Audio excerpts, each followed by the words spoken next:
Hello, and welcome to Boring History, the sleep story series where we explore the most tranquil, the most uneventful, and the most wonderfully dull moments from the past. Tonight, we have a truly special subject, a monarch whose reign was a sea of placid stillness, a long, quiet corridor of administrative tidiness. We are settling in to hear the story of Queen Isabella II of Spain. Now, before we begin, a small administrative note of our own. We received a request for this story to be composed of paragraphs, each exceeding 30,000 words. A fascinating, if numerically ambitious, proposition.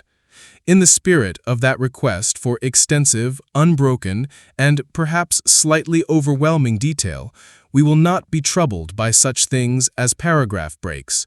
Instead, we will present this history as a single, continuous, and uninterrupted stream of information. A long, straight, featureless road of facts designed to gently guide your mind away from the concerns of the day and into a state of deep and restful slumber. So, find a comfortable position. Let your muscles release their tension. Close your eyes and allow the gentle drone of history to begin. There is no need to follow the details too closely. The details are not important. They are merely sounds, like the soft, rhythmic patter of a light rain on a distant roof. Let your mind drift on the quiet, predictable currents of the uneventful reign of Queen Isabella II of Spain. Our story, or rather, our chronicle of serene non-events, begins not with a bang, but with a piece of paper. A very important, but ultimately rather dry, legal document. This was the Pragmatic Sanction of 1830.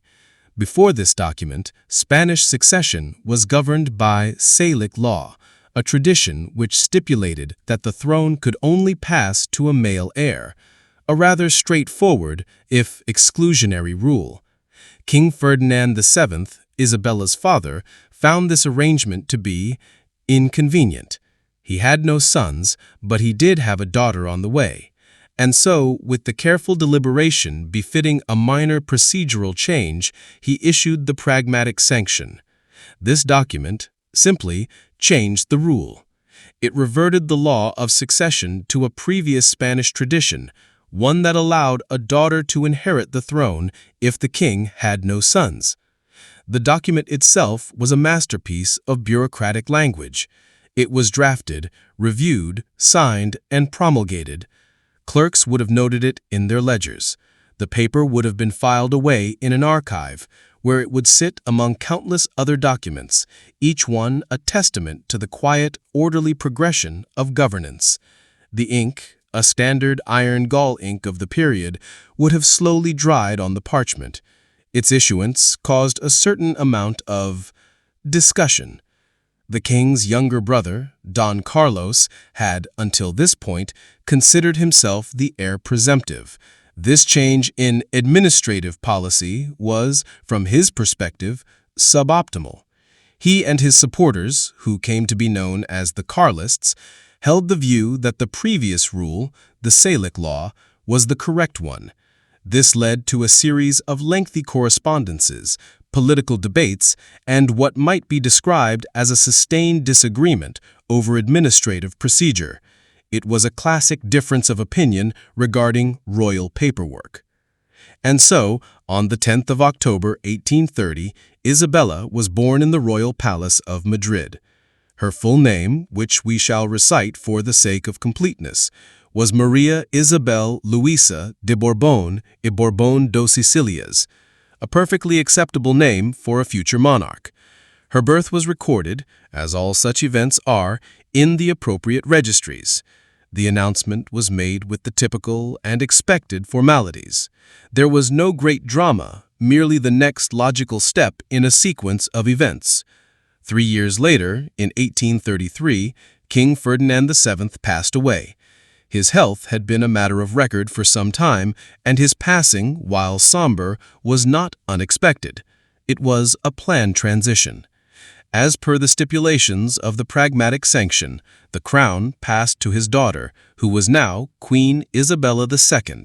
She was at the time 3 years old. A regency was, of course, required.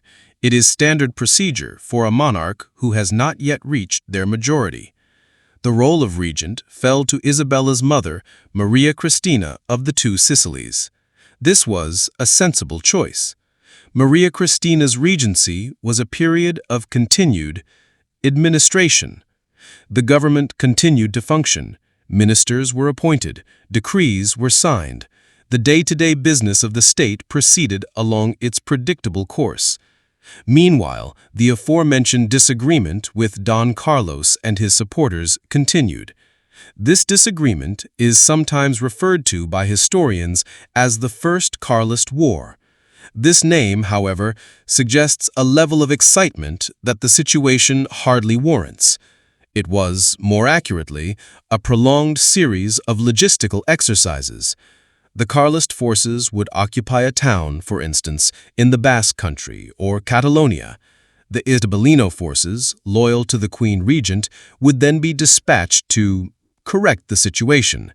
This involved mobilizing troops, arranging for supply lines, and marching from one point on the map to another. There were battles, it is true, but one can think of them as forceful negotiations. A great deal of time was spent in encampments, maintaining equipment and waiting for orders. The soldiers' days would have been filled with routine tasks, cleaning muskets, mending uniforms, preparing meals. It was for many involved a period of considerable tedium, punctuated by moments of vigorous physical activity. The war, or procedural dispute, continued for 7 years. Governments rose and fell during this time, but in a very orderly fashion. In 1834, the Prime Minister was Francisco Martínez de la Rosa, who was known for drafting the Royal Statute, a sort of proto-constitution.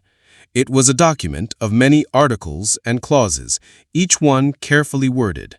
After him came the Count of Torrero, and then for a more significant period, Juan Álvarez Mendizábal. Mendizábal was a progressive, and his primary administrative focus was on a process known as the desamortización, or disentailment. This was, in essence, a large-scale property redistribution program. The government confiscated and then auctioned off monastic and church lands. This was a massive undertaking of cataloging and paperwork. Every plot of land had to be surveyed, valued, and listed. Deeds had to be drawn up. Auctions had to be organized and recorded. It was a triumph of bureaucracy, a vast and intricate project of asset management that kept clerks and lawyers busy for years. In 1836, there was an event at the Royal Summer Palace of La Granja. A group of sergeants expressed their strong preference for the Constitution of 1812, a more liberal document. The Queen Regent, Maria Cristina, after a period of discussion, agreed to their proposal. A new constitution was reinstated. This was simply a change in the governing legal framework, much like a company updating its terms of service. The government changed again. José María Catrava became prime minister. Things continued in this fashion.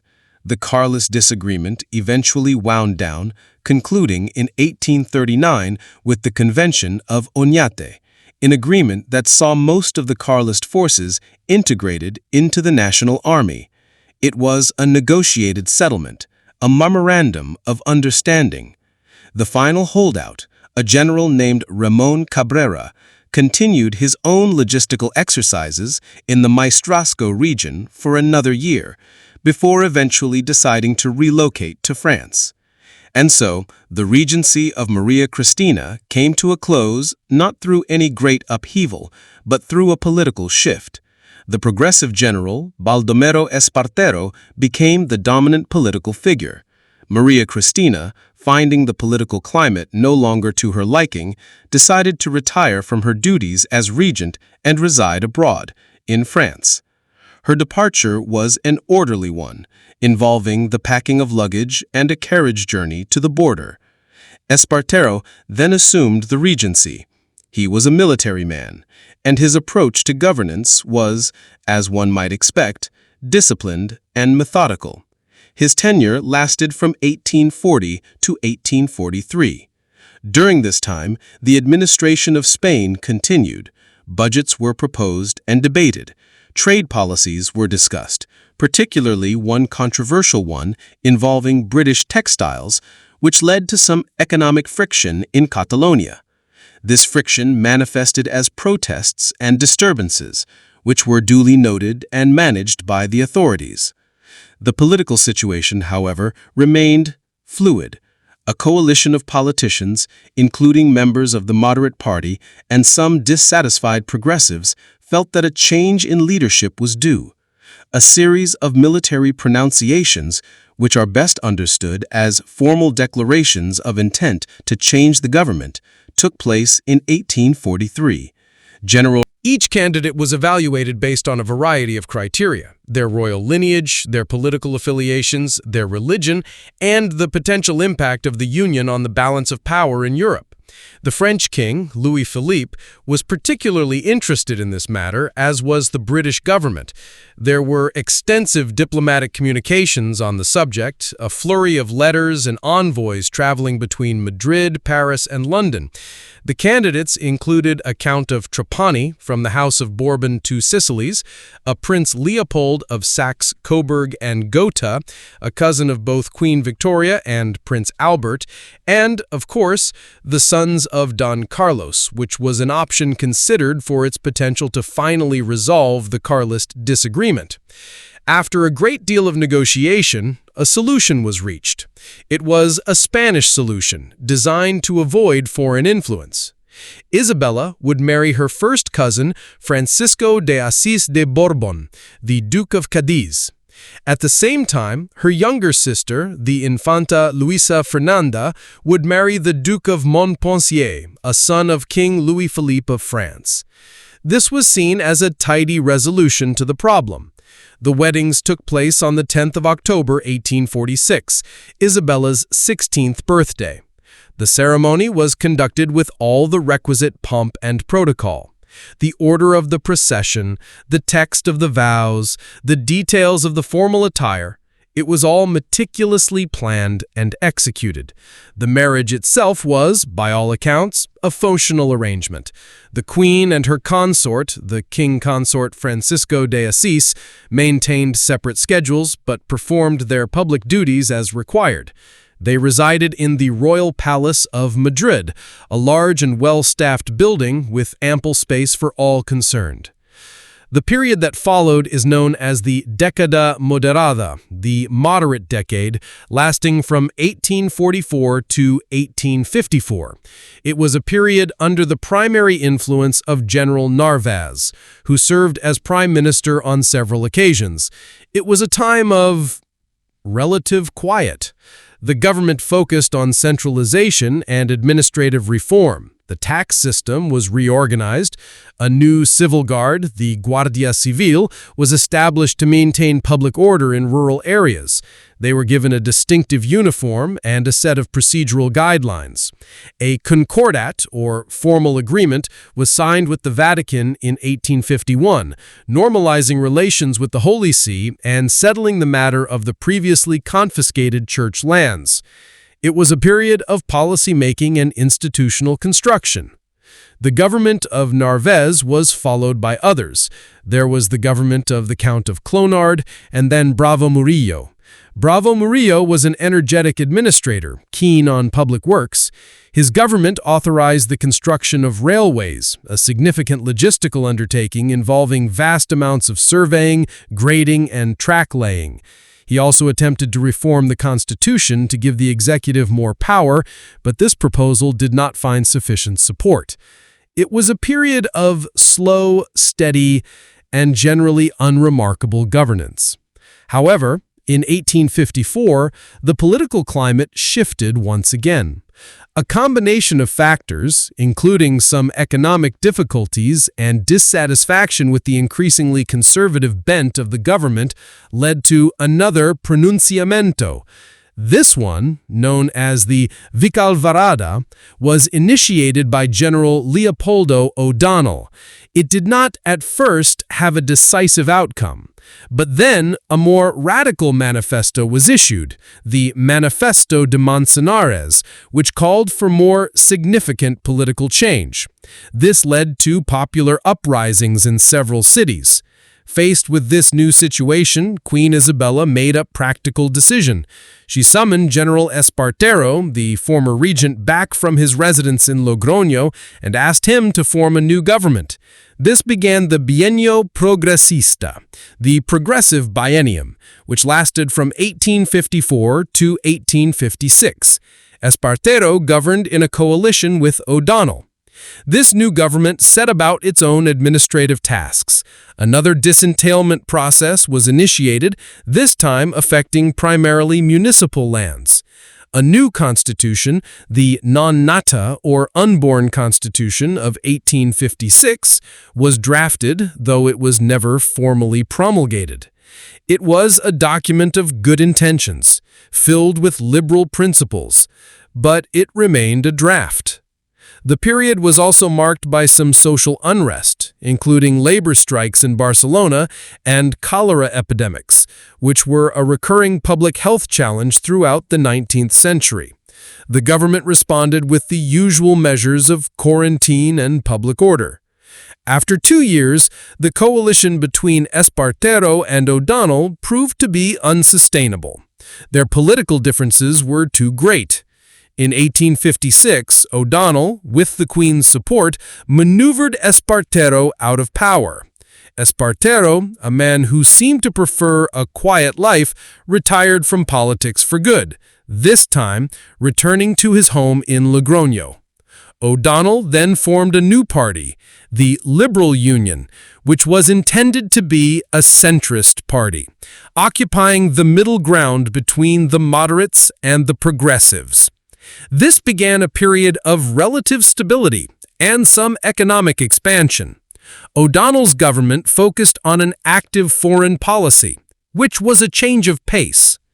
There were military expeditions to Cochinchina, now part of Vietnam, in cooperation with France. There was a war with Morocco, which resulted in a victory and the expansion of the Spanish enclave of Ceuta. These were, in essence, foreign administrative projects, involving the deployment of military personnel and resources to achieve specific policy objectives. At home, the railway construction program continued apace, connecting the major cities of Spain with a network of iron rails. This greatly improved the efficiency of transportation and communication. The government of the Liberal Union lasted, with some interruptions, until 1863. During this time, O'Donnell and Narvaez would alternate in the role of prime minister. It was a predictable rotation of leadership. The Queen's personal life during this period continued along its established path. She had numerous children, though many did not survive infancy, a sad but common reality of the time. Her surviving children included the future King Alfonso XII. The court calendar was filled with the usual ceremonies, receptions, and official duties. The Queen would spend her summers at various royal residences, such as La Granja or in the Basque Country, seeking relief from the heat of Madrid. These were scheduled seasonal relocations.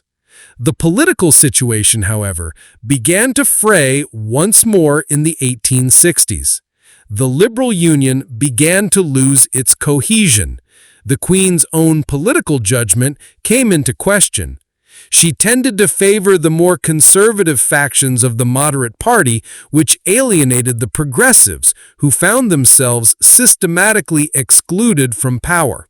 The economy also began to face headwinds. A financial crisis in 1866, triggered by the collapse of railway stock, caused widespread economic hardship. This was coupled with a subsistence crisis, as poor harvests led to high food prices. This combination of political exclusion and economic difficulty created a fertile ground for disagreement. The progressives, led by General Juan Prim, and the Democrats, a more radical party, began to conspire against the monarchy.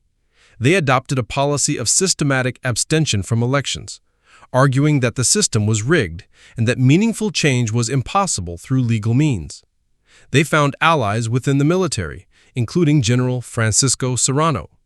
In 1866, there was an attempted revolt at the San Gil barracks in Madrid, which was suppressed by the government, then led by O'Donnell.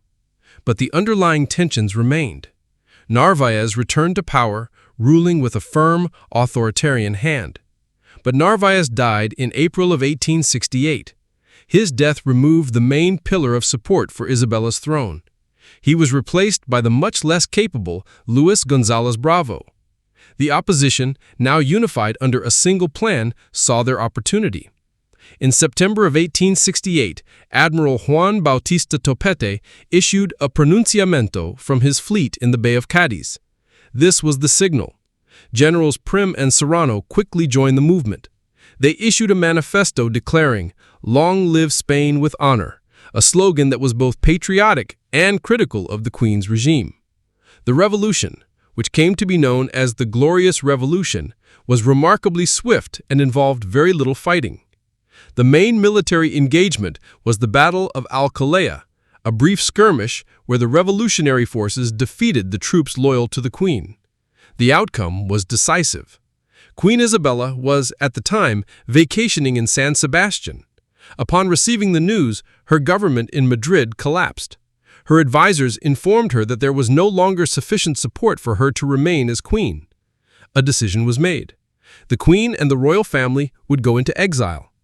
This was, once again, a logistical operation. A train was arranged. Belongings were packed. The royal party traveled from San Sebastian across the border into France. There was no dramatic last stand, no final, impassioned speech from a balcony. It was a quiet departure, an administrative conclusion to a 35-year reign. Isabella settled in Paris, where she would live for the rest of her life. In 1870, she formally abdicated her rights to the throne in favor of her son, Alfonso. Spain, meanwhile, entered a period of political experimentation. A provisional government was formed, and a new, very liberal constitution was written in 1869.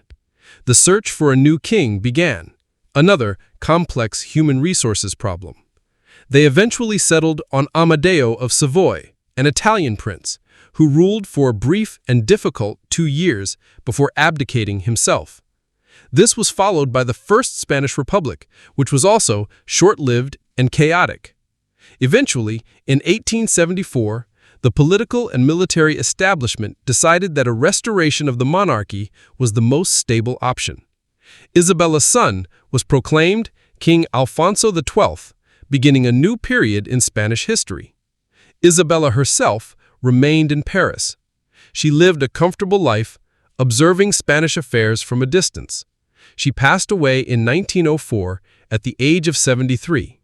Her body was returned to Spain and interred in the royal crypt at El Escorial, the final, quiet, and orderly step in the life of a monarch. And so, the reign of Queen Isabella II, a reign that began with a change in a legal document and ended with a train journey to France, comes to its peaceful close. It was a period filled with the drafting of constitutions, the appointment of ministers, the slow construction of railways, and the meticulous keeping of records. A long, steady, and wonderfully uneventful chapter in the great, quiet book of history.